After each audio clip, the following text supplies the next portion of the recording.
Analysis and interpretation of The Bell Jar by Sylvia Plath. The Bell Jar is a semi-autobiographical novel having names of places and individuals altered, and it tells 6 months in the life of its central character, Esther Greenwood, an overachieving college student from the suburbs of Boston, Massachusetts. Written by the American writer and poet, Sylvia Plath, the book was initially published in London, England, under the pseudonym Victoria Lucas in January 1963, and it was in 1966 that the novel was first published under the author's real names. By 1971, due to the desires of Plath's husband and mother, the publishing of the novel in the US started to take place, and it received several positive reviews. An analysis and interpretation of this compelling novel reveals that it parallels Plath's own experiences. In the opening chapters of the novel, the author introduces the initial situation by illustrating the life of Esther, a college student, working as an intern at a women's magazine in New York together with numerous other successful college girls.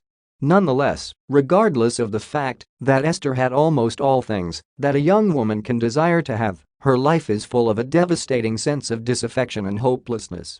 In spite of having a dreamy boyfriend, an excellent academic performance, and a comfortable job as an intern, Esther is terribly unhappy with her life, and she feels that the community is grooming her for a docile life in future.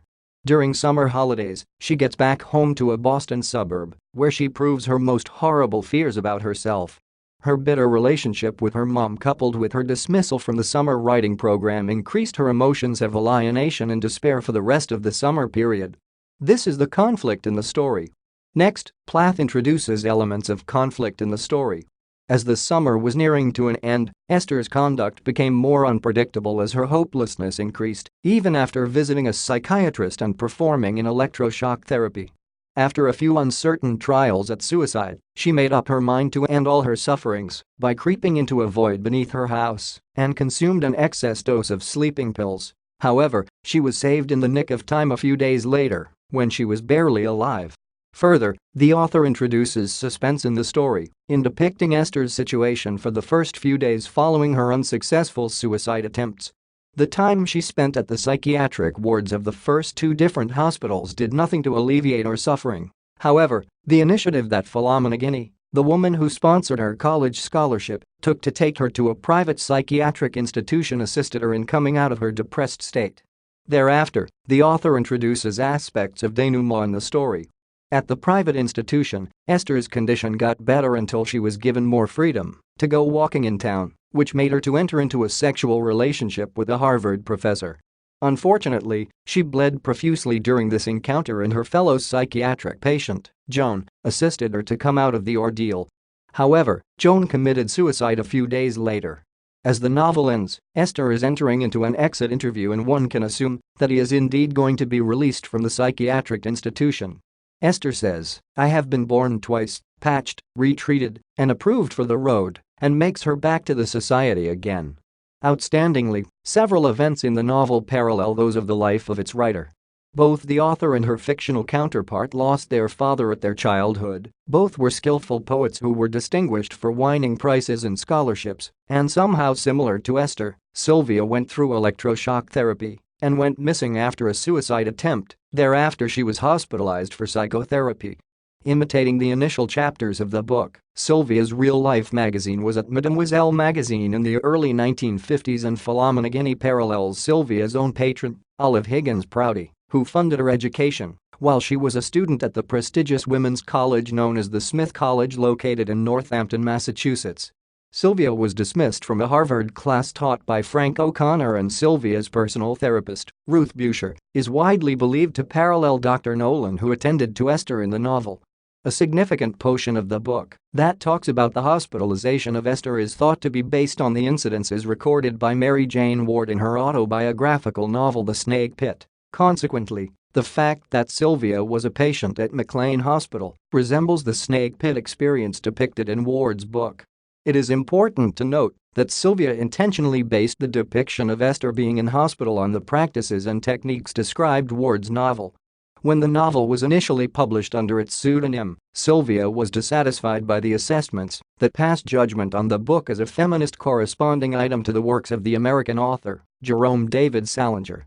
The assessments were lukewarm, since British reviewers pointed that it was an analysis of American society and considered the title character to be a desperate individual, and, sadly, less than 1 month following the initial publication of the novel, Sylvia committed suicide through asphyxiation.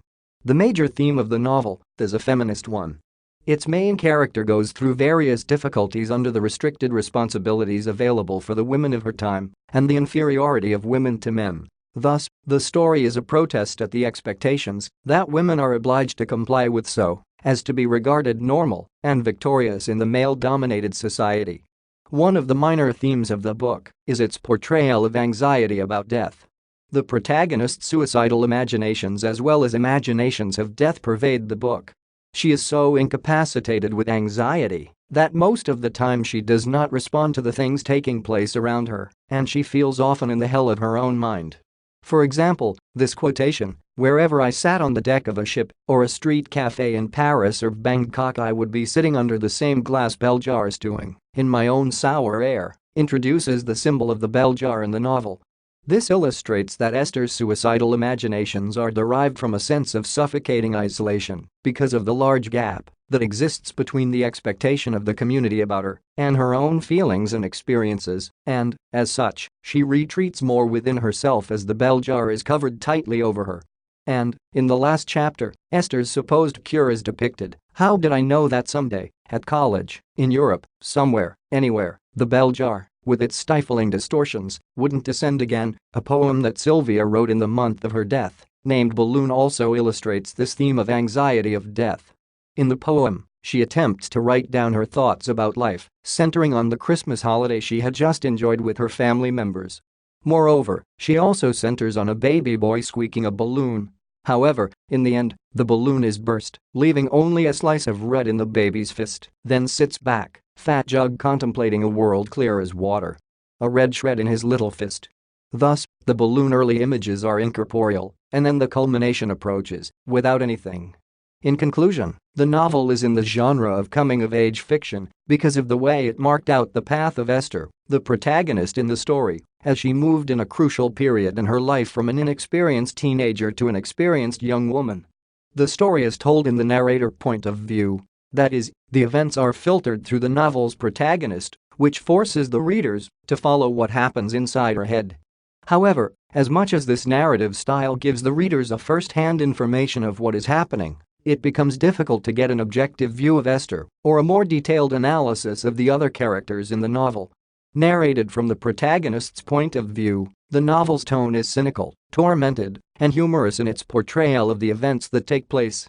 This essay on analysis and interpretation of the bell jar by Sylvia Plath was written and submitted by user Declan V to help you with your own studies. You are free to use it for research and reference purposes in order to write your own paper. However, you must cite it accordingly.